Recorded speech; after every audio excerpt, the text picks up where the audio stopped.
हाँ है। चलो, तो यहाँ पिछले क्लास में हम लोग properties of charge, charge charge क्या हो गया कि इट कॉजेज इलेक्ट्रिक फोर्स, है ना। चार्ज को अगर हम पहले तो चार्ज का उस तरह से डिफाइन ही नहीं होगा, जो भी डिफाइन होगा वो प्रॉपर्टी हो जाएगा। तो charge causes electric force to attract or repel any other charge या creates electric field around it. हाँ हाँ, responsible for electric force. फिर प्रॉपर्टीज ऑफ चार्ज में गए तो quantization of charge, conservation of charge, additive nature, है ना। Additive nature means हुआ कि चार्ज को हम उसी तरह ऐड करते हैं अलजेब्रिक वे में। तो ये सब बातें हुई थी और फिर हम लोग सारे कंजर्वेशन ऑफ चार्ज ये सब को पूरी तरह से समझे थे। और ये भी हम बताए थे कि charge do not vary with speed but mass vary with speed. तो वो चीज का कारण है, ये बताया भी गया था, एक बार और देख लो कि m is equal to m naught 1 - v² / c², है ना। ये सारा केस यानी m यहाँ पर देखो कि एक फैक्टर है, that is v and c। यानी अगर ये सब पे फर्क पड़ता है तो इस पे फर्क पड़ता है। और this am not is rest rest में, यानी यदि किसी के मास का हम बात कर रहे हैं तो इसका मतलब कि वो जब रेस्ट में था, तो जैसे यदि आप इलेक्ट्रॉन के मास की बात कर रहे हैं, कितना होता है इलेक्ट्रॉन का मास, कोई बता सकते हैं?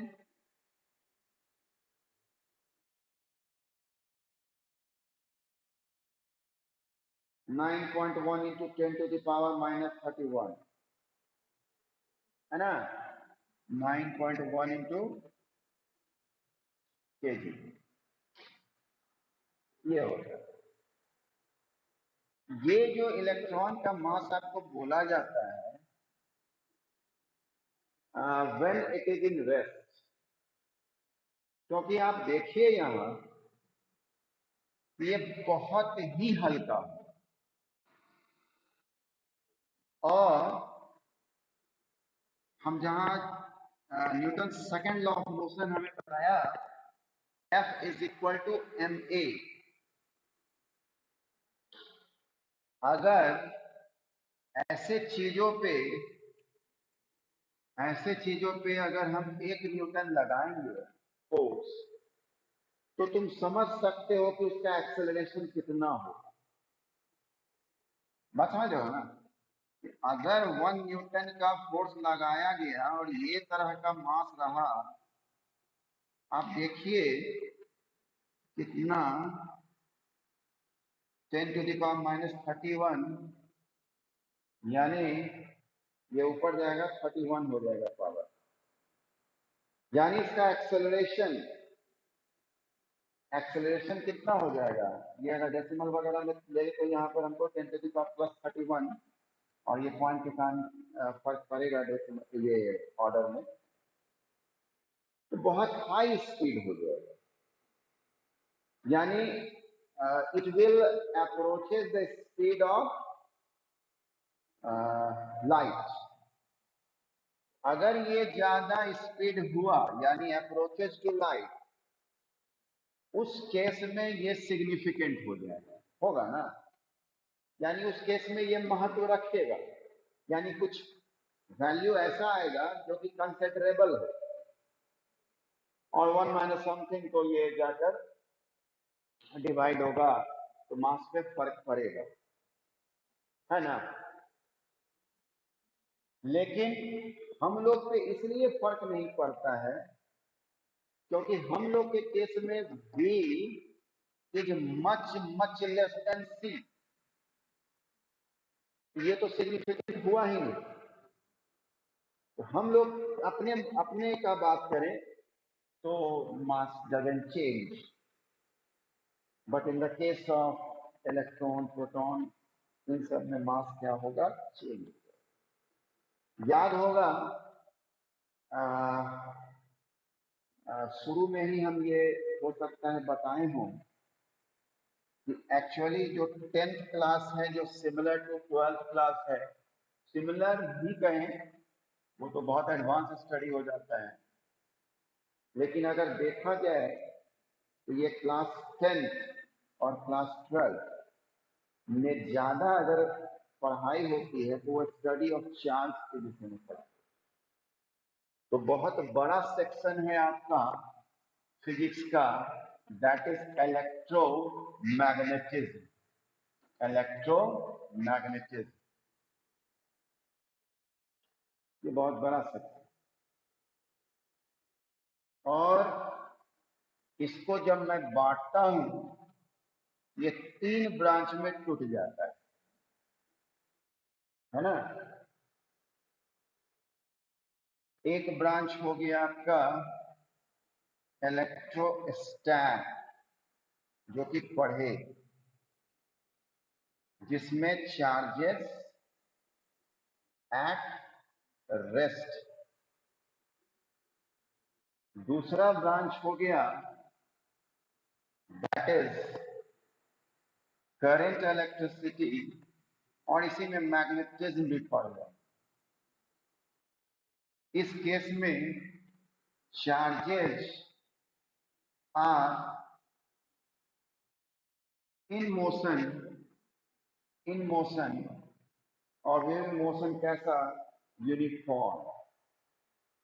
यूनिफॉर्म मोशन है, यूनिफॉर्म। और थर्ड हमारा क्या हो जाता है, वो है EMW, इलेक्ट्रोमैग्नेटिक वेव। इस केस में क्या होते हैं कि जो चार्ज पार्टिकल होते हैं वो मोशन में तो रहते ही हैं, साथ में एक्सेलरेटेड होते हैं, एक्सेलरेटेड। ये चीज आप जान लीजिए कि बेस यही। कभी कभी ऐसा होता है कि इलेक्ट्रोमैग्नेटिक वेव जब हम लोग पढ़ रहे होते हैं तो थोड़ा थोड़ा कंफ्यूजन रहता है, जैसे light is an electromagnetic wave, तो वहां पर तुम क्या बोलते हो, पार्टिकल थ्योरी के हिसाब से बोलते हैं कि कंसिस्ट ऑफ पार्टिकल, और एक वेव नेचर बोलते हैं। एक्चुअली क्या होता है कि उस केस में चार्ज पार्टिकल जो है वो एक्सेलरेटेड रहता है, और यदि एक्सेलरेटेड है तो क्या हो जाएगा, वो इलेक्ट्रोमैग्नेटिक वेव का रूप ले लेता है। इसलिए आप हायर क्लासेस में पढ़िएगा कि इलेक्ट्रॉन वगैरह का जब पढ़ाई होता है तो अभी 9th वगैरह में तो हम लोग ऐसे बोल देते हैं कि इलेक्ट्रॉन है, इलेक्ट्रॉन है, इलेक्ट्रॉन है। लेकिन जब और एडवांस स्टडी करते हैं तो आपको पढ़ाया जाता है वो वेव का रूप लिया हुआ रहता है, ठीक है। क्योंकि आप आइंस्टीन वाला इक्वेशन जानकारी तो अभी नहीं है, लेकिन आप formula E is equal to mc square, यानी एनर्जी, मास एनर्जी इक्विवेलेंस की बात हो गई, यानी कोई अगर मास लाइट की स्पीड से चले तो वो एनर्जी का रूप ले लेता है। तो ये सब का स्पीड क्या है, लगभग लाइट के अप्रोच में है, तो एनर्जी के रूप में पाया जाता है इलेक्ट्रोमैग्नेटिक वेव। इलेक्ट्रोमैग्नेटिक वेव क्या हुआ, energy. Wave what, wave is what. चलो ये तो ठीक है। तो mass is vary with speed but charge do not vary with speed. ये जब आपका नोट्स हम लिख रहे थे तो मुझे लगा कि चार्ज क्यों वैरी करेगा भाई विद स्पीड। हम ऐसे सोचे कि इतना इसके लिए बहुत साइंटिफिक क्या सोचना है कि मास तो खुद चल रहा है तो उस पर असर पड़ेगा, चार्ज तो उस पर बैठा हुआ तो वो क्या चेंज करेगा, है ना। जैसे तुम अब ट्रेन ट्रेन खूब स्पीड से चल रही है तो जो होना होगा उस ट्रेन को ना होगा भाई। चक्का में फ्रिक्शन के कारण घिस जाएगा, बाहरी बॉडी में फ्रिक्शन लगेगा, जो भी एक मतलब इमेजिनेशन की बात करें, और उसमें हम बैठे हुए हैं, हमको क्या होगा। इसलिए ये तो ऐसे भी थोड़ा सा सोच सकते हैं कि charge do not vary with speed, क्योंकि चार्ज तो उस पे है, मास पे। ठीक, mass vary with speed, charge do not vary with. फिर उसके बाद इलेक्ट्रिक फील्ड की ओर गए। इलेक्ट्रिक फील्ड के बाद हम लोग इलेक्ट्रिक फील्ड जब डिफाइन किए थे तो याद होगा कि कूलम्ब्स लॉ की मदद से, कूलम्ब्स लॉ की मदद से मैंने आपको बताया कि electric field is equal to zero कहाँ पे भाई, तो एट इंफिनिटी बताया था कूलम्ब्स लॉ की मदद से। ये नहीं कि मनगढ़ंत होता है इंफिनिटी से जीरो। याद है ना ये बात। हेलो 10th बी के बच्चे आप लोग, हाँ भाई ऐसे बोला करो, तुम लोग कुछ ज्यादा ही अच्छा है 10th बी, समझ गया। मतलब एक ऐसा चुप रहता है कि लगता है ऑडियो वर्क नहीं कर रहा है। चलो तो at infinity electric field is zero,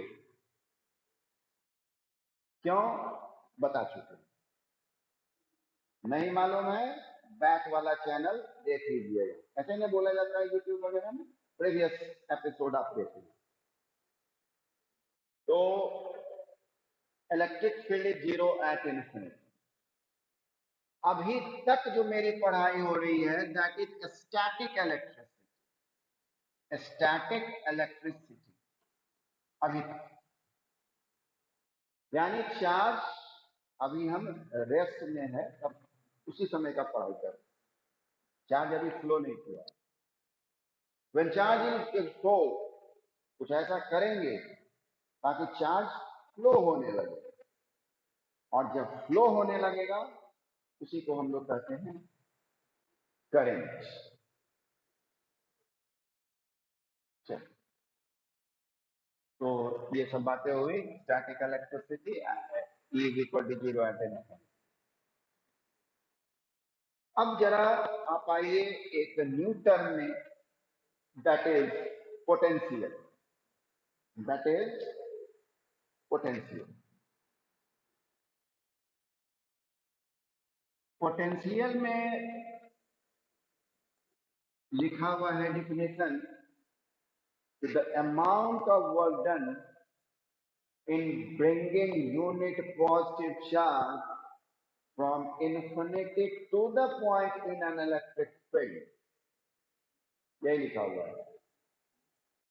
तो ये तो अब आप समझे कि आप कितना समझे उस पोटेंशियल का डेफिनेशन, है ना। क्योंकि ये थोड़ा डेफिनेशन गजब का लगता है। The amount of work done in bringing unit positive charge from infinity to the point in an electric field, जैसे लगता है कि हनुमान जी संजीवनी बूटी को उठा के ला रहे हैं और ला के पटक दिए लक्ष्मण जी के पास, क्या। तो इसको थोड़ा हम लोग समझें। जैसे ये एक सोर्स चार्ज, ठीक, और ये सोर्स चार्ज अपने चारों तरफ क्या कर रहा है, सोर्स चार्ज क्या कर रहा है अपने चारों तरफ। अरे बोलो भाई,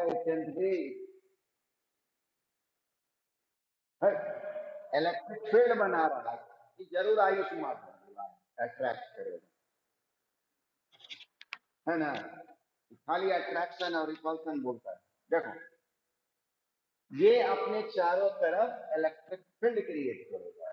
एक बात जैसे आयुष बोला ना अट्रैक्ट करेगा, तो यहाँ पर एक बहुत अच्छा एक कॉन्सेप्ट तुमको हो जाएगा कि आप हमेशा ये ना समझें कि अगर इधर पॉजिटिव चार्ज है तो इधर निगेटिव चार्ज रहना जरूरी है।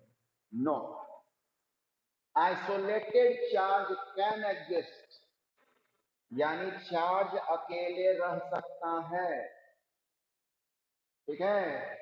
ये फैलता रहता है इसका इलेक्ट्रिक फील्ड, इसको कोई जरूरी नहीं है कि हम जाके टर्मिनेट कर दें। बात मेरी समझ में आ रही है। ये जो इलेक्ट्रिक फील्ड क्रिएट किया, जो कि हम इलेक्ट्रिक फील्ड लाइंस दिखा रहे हैं, वीडियो ठीक जा रहा है? वीडियो ठीक है? वाह, 9th वाला सब कह रहा था कि वीडियो क्लियर नहीं है, कोई कह रहा था ऑडियो क्लियर नहीं है। तुम लोग में सब चीज क्लियर है ना? वाह, क्रिस्टल क्लियर।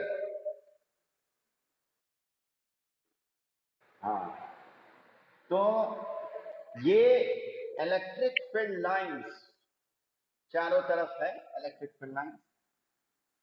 तो अगर आप मैग्नेट याद होगा, ऊपर तक जा रहा है ना? हाँ, मैग्नेट में याद कीजिए क्या बोलते हैं, ये magnetic field lines north to south outside the magnet and inside the magnet south to north, यानी आपको बोलना पड़ता है कि नॉर्थ से साउथ के पास जाता है, यानी मैग्नेट के केस में नॉर्थ पोल को साउथ पोल की जरूरत है। ओके, तो इसलिए यहां पर मैग्नेट के केस में हम बोलते हैं कि no isolated pole can exist, isolated pole can not exist. North pole या साउथ पोल अकेले नहीं रह सकता है। लेकिन ये बात चार्ज के इलेक्ट्रिक चार्ज के केस में नहीं होता है। चार्ज में मैं कह सकता हूं कि isolated charge can exist. Okay, isolated charge can exist. क्यों? क्योंकि इसको नहीं चाहिए कि हम निगेटिव की ओर जाएं, मेरा electric field line negative charge की तरफ जाए, ये फैलता जाएगा, ठीक है। और कहां तक फैलता जाएगा? कहां तक फैलता जाएगा? अरे बोल दो भाई, इन्फिनिटी तक। हाँ, और इन्फिनिटी में जाकर जीरो, जो कि बताया गया आपको KQ/R²। याद करो, इलेक्ट्रिक फील्ड इंटेंसिटी का फॉर्मूला मैंने लाया था KQ/R², याद है ना? Good good, very good. KQ/R², ये इन्फिनिटी हुआ, therefore electric field is zero. Okay, तो बस इंफिनिटी तक में, तो इसलिए आइसोलेटेड चार्ज एग्जिस्ट। इसलिए आयुष माधव अट्रैक्ट और रिपेल का हमेशा बोलना जरूरी नहीं है, क्योंकि charge can exist in isolated way. Now अब क्या होता है कि हम इंफिनिटी से एक टेस्ट चार्ज को लाते हैं। Test charge always unit positive, test charge always unit positive. ये मैं जब इंफिनिटी से ला रहा हूं, तो अगर ये सोर्स चार्ज, गौर कीजिएगा, अगर ये सोर्स चार्ज प्लस होगा तो यहां से मुझे लाने में दिक्कत होगी। एकदम अच्छा से समझो, जब हम इस टेस्ट चार्ज को यहां लाएंगे, यहां तो आराम से लाएंगे, लेकिन जैसे इसके एरिया में हम आएंगे, इसके फील्ड में आएंगे, दिक्कत लगने लगेगा। क्या दिक्कत लगने लगेगा? और करीब जाएंगे, बहुत दिक्कत, लेकिन लाते जाएंगे। सेम इसको आप ऐसे महसूस कीजिए, यहां तक तो दिख रहा है। हाँ, ये एक मैंने स्प्रिंग बनाया, पोटेंशियल बाबू समझ लो अच्छा से। ये मैंने स्प्रिंग यहां लाया और ये ब्लॉक को मैं दबा रहा हूं, दबा रहा हूं, दबा रहा हूं। एक पोजीशन मेरा ये ए है और एक है पोजीशन दबाते दबाते बी। ज्यादा कष्ट कहां पहुंचाने में हुआ होगा, बी में कि ए तक में? बी, बी तक में। अच्छा, अब जब वर्क दिया, अब जब छोड़ देंगे हम, तो ए पर रखा हुआ ऑब्जेक्ट ज्यादा दूर फेंकाएगा कि बी पे रखा हुआ?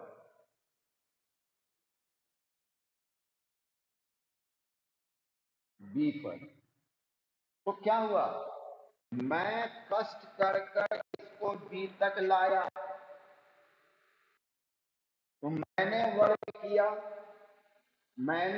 किया और वो वर्क इसमें किस रूप में कंजर्व हो गया? एनर्जी के रूप में।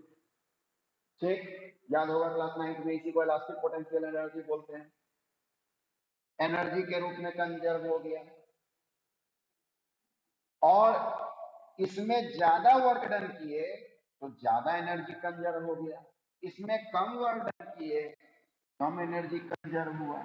तो पोटेंशियल इज ऑल्सो एनर्जी, लेकिन इसमें हम ये भी ध्यान रखते हैं कि that work done by whom? Unit positive. और जैसे ही work done by unit positive charge बोलते हैं तो वो हो जाता है पोटेंशियल। बात समझ में आया? अगर खाली वर्क डन की बात करते हैं तब तो दैट इज एनर्जी, लेकिन work done by charge, work done per unit positive charge, तो मैंने एक नाम दिया उसको पोटेंशियल। समझ में आया? जैसे और समझो, जैसे इस चार्ज को मैं उठाकर लाया ये ए पर, ये समझ लो सोर्स चार्ज अभी पॉजिटिव, और कोई क्या है इसी चार्ज को उठा के बी तक लाया। ठीक, बी तक लाया। हमको बताइए कि इन्फिनिटी से ए तक लाने में दिक्कत हुआ कि इन्फिनिटी से बी तक लाने में दिक्कत? बी तक लाने में दिक्कत हुई, स्वाभाविक है। किसको लाए, यहां पर बात है किसको लाए? Unit positive. तो जब आप वर्क डन में कंसीडर करते हैं जिसको लाते हैं दैट इज चार्ज, उसी को हम लोग बोलते हैं पोटेंशियल। ओके, तो अब मुझे बताइए आप, पोटेंशियल एट ए ज्यादा होगा कि पोटेंशियल एट बी ज्यादा?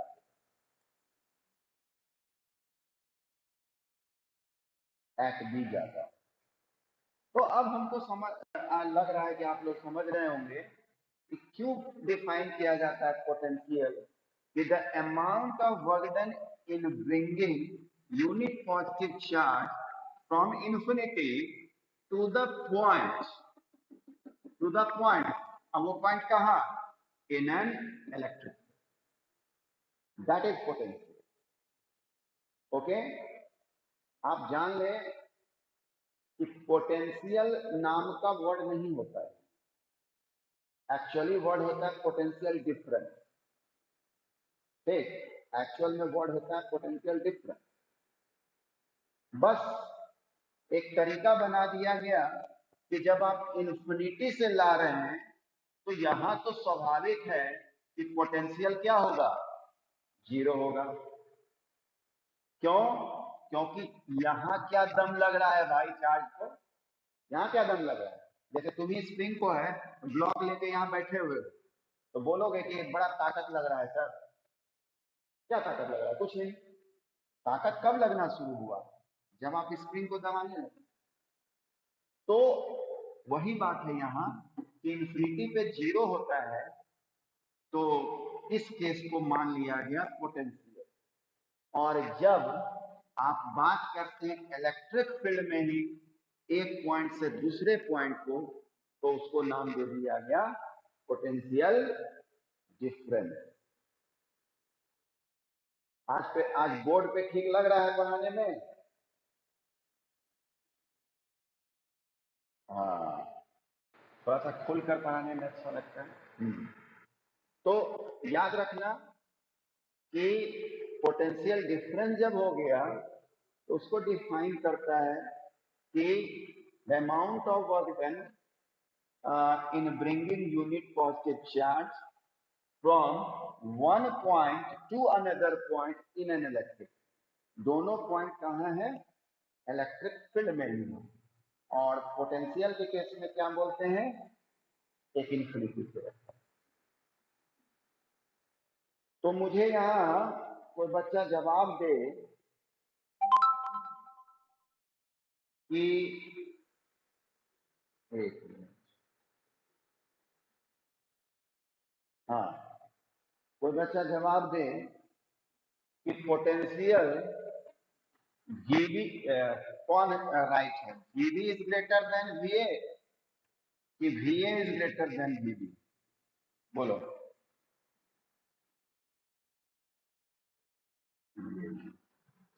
सही सही, वेरी गुड, बहुत अच्छा, सब बच्चा तेज है।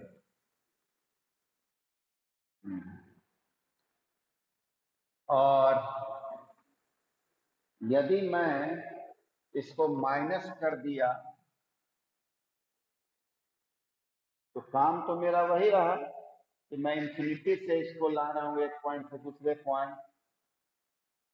तो इस केस में भी क्या वीबी इज ग्रेटर देन वीए होगा कि वीबी इज लेस देन वीए होगा? बोलो। सब लोग समझ गया क्यों होगा?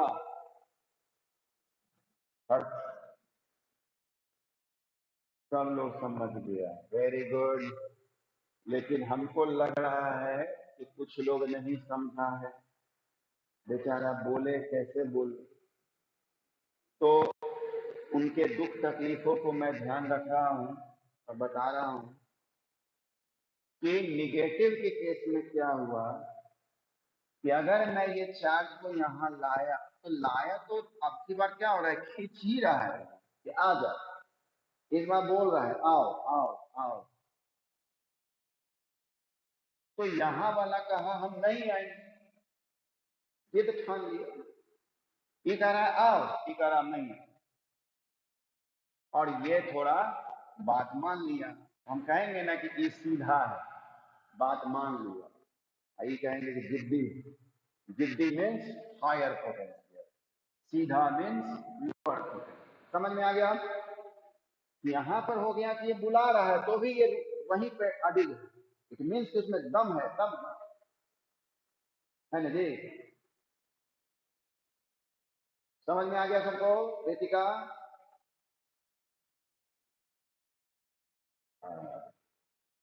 हाँ ठीक है।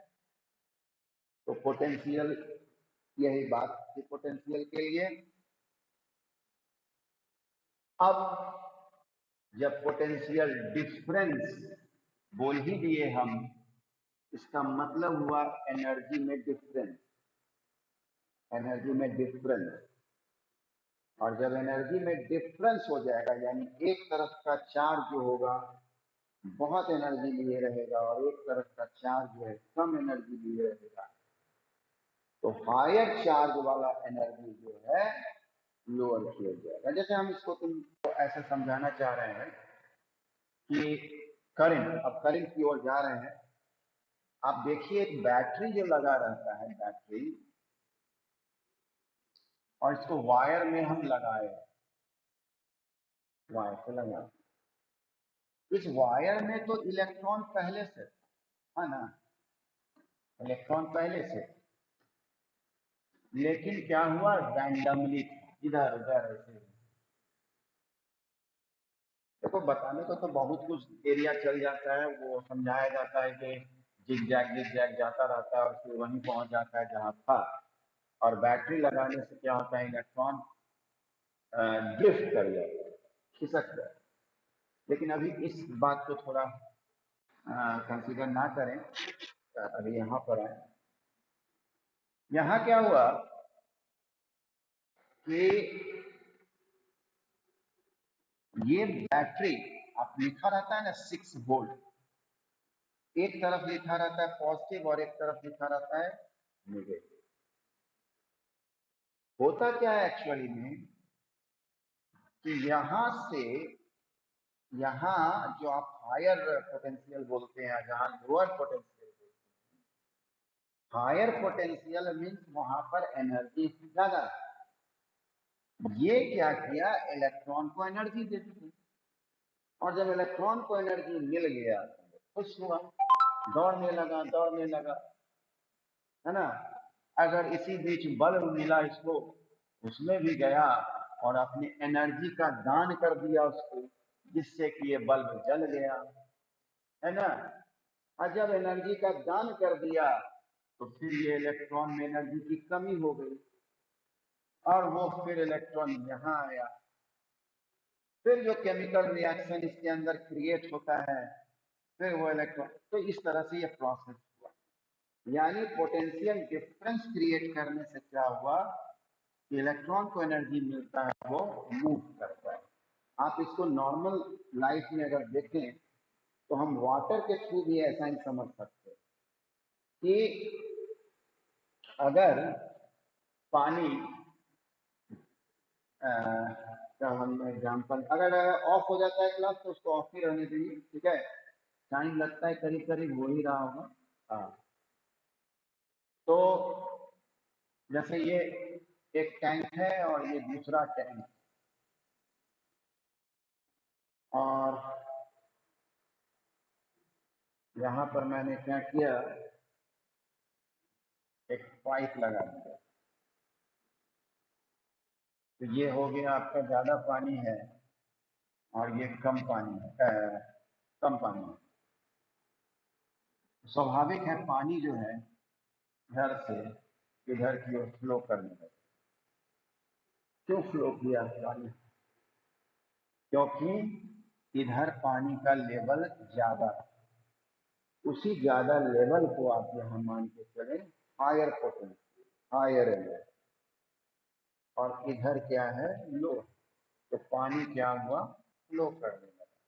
सेम उसी तरह से चार्ज भी जिधर ज्यादा एनर्जी होता है वो लेकर लोअर की तरफ चला जाता है। तो फ्लो ऑफ चार्ज कितने समय में हुआ, दैट इज करेक्ट।